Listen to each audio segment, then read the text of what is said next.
NCERT review series में आज chapter 3 अपवाह एनसीईआरटी कक्षा 9 भूगोल विषय के साथ में हम इस चैप्टर को स्टार्ट करेंगे। इस चैप्टर से हमें भारत के प्रमुख जल संसाधनों के बारे में और साथ ही साथ उत्तर भारत और दक्षिण भारत के प्रमुख नदी तंत्रों के बारे में और उन नदियों और उनकी सहायक नदियों के बारे में महत्वपूर्ण जानकारी इस चैप्टर से हमें मिलती है।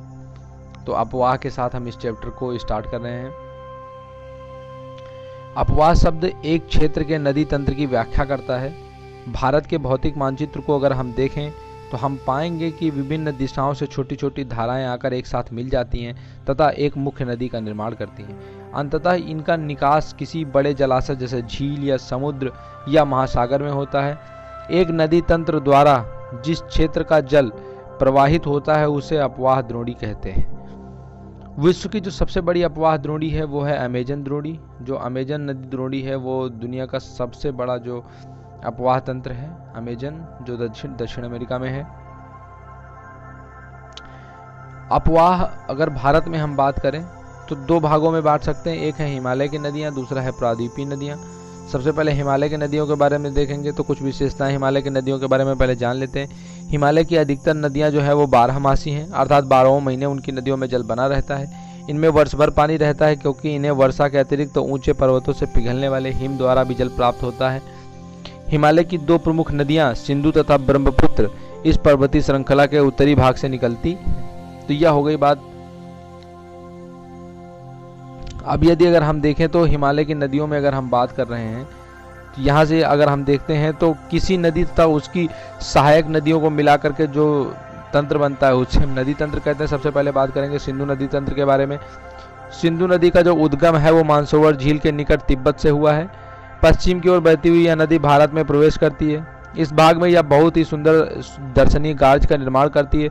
इस क्षेत्र में इसकी बहुत सारी सहायक नदियां हैं। सिंधु की सहायक नदियां देख लेते हैं, जिसमें जास्कर है, नुब्रा है, श्योक है, हुंजा है, काबुल है। इस तरीके से सिंधु नदी बलूचिस्तान तथा गिलगिस्तान से बहती हुई अटक के पर्वतीय क्षेत्र से बाहर निकलती है।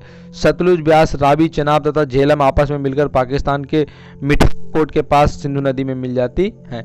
तो ये जो पांचों इनकी इंपॉर्टेंट नदियां हैं, सहायक नदियां हैं, सतलुज, ब्यास, रावी, चेनाब और झेलम, ये सब मिल करके भी क्या करती हैं कि मिठानकोट के पास में जाकर के पाकिस्तान में ये सारी सिंधु नदी में मिल जाती हैं।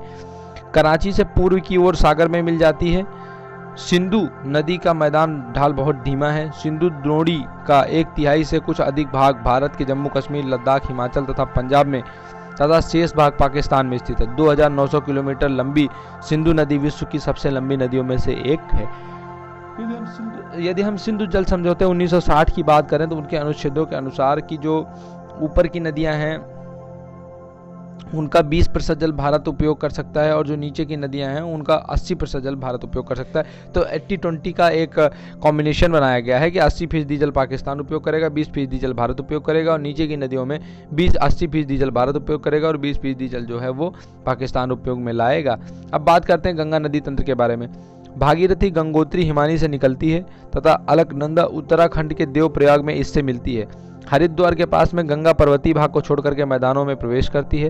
हिमालय से निकलने वाली बहुत सी नदियां आकर के इसमें मिलती हैं, जिससे यमुना, घाघरा, गंडक, कोसी। यमुना नदी हिमालय के यमुनोत्री हिमानी से निकलती है या गंगा के दाहिने किनारे से समानांतर बहती है तथा इलाहाबाद में गंगा में मिल जाती है। घाघरा, गंडक, कोसी नेपाल हिमालय से निकलती हैं।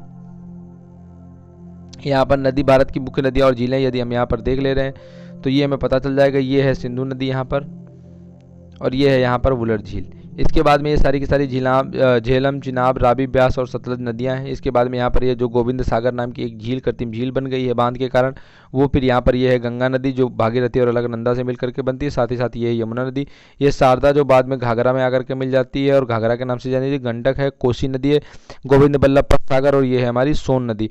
इधर से एक यमुना नदी में एक बड़ा तंत्र आकर के बन जाता है जिसमें आकर के मिल जाती है चंबल नदी और एक और नदी आकर के मिलती है जिसका नाम है बेतवा। इधर से अगर हम देखें तो जो सांगपो नदी है उसके बाद में ये दिहांग के नाम से अरुणाचल प्रदेश में जानी जाती है, फिर यही ब्रह्मपुत्र हो जाती है और आकर के बांग्लादेश में मिल जाती है।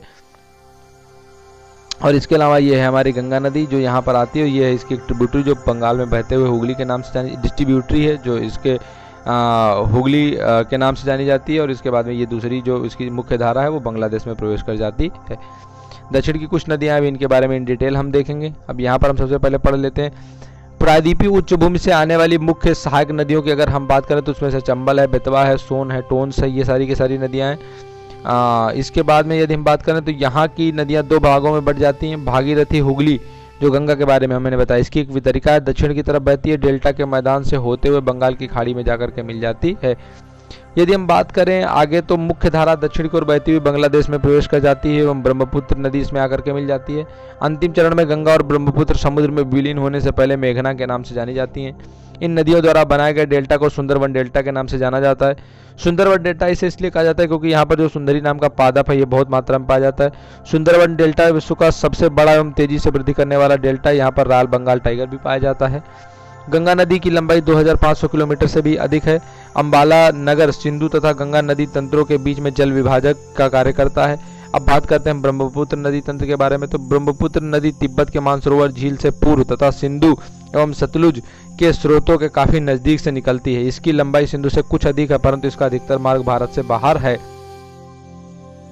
यह हिमालय के समानांतर पूर्व की तरफ बहती है। नामचा बरवा 7757 मीटर के पास पहुंचकर यह अंग्रेजी के यू अक्षर के जैसा मोड़ बना करके भारत के अरुणाचल प्रदेश में गार्ज के माध्यम से प्रवेश करती है, जहां पर इसे दिहांग के नाम से जाना जाता है, तथा दिबांग, लोहित, कनूला और दूसरी सहायक नदियां इससे मिलकर के असम में ब्रह्मपुत्र का निर्माण करती हैं।